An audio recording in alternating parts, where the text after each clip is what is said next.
Okay, orchard stewards, we have another one for you. The same orchard that you've seen blowing up in the spring, blossoms everywhere, trees looking wonderful, didn't drop as many blossoms as we thought. Those fruits started to produce, and now the apples, peaches, apricots are bursting out of the tree.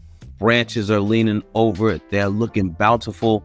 Here's the bad news. I hate to say it, but you gotta thin some of that out. We're gonna talk about thinning your fruit and why anyone would want to do it. In that fruit paradise that you call an orchard, there's tons of fruit growing. However, thinning the fruit helps your orchard in a few ways.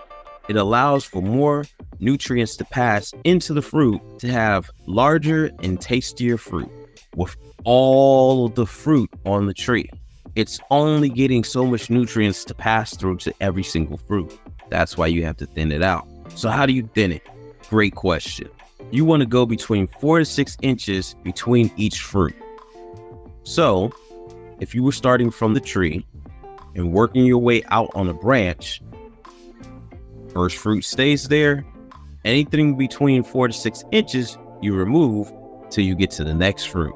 So on until you get to the tip of the branch. This way, when you're thinning the fruit, you'll have enough space between the fruit for them to mature. Also look for damaged and blemished fruit. This helps with pest management. Getting rid of the fruits that might be damaged removes them from the tree and helps protect the fruit that you do decide to keep. Nicer fruit, tastier fruit, less disease on your trees. And let's get to work. Until next time.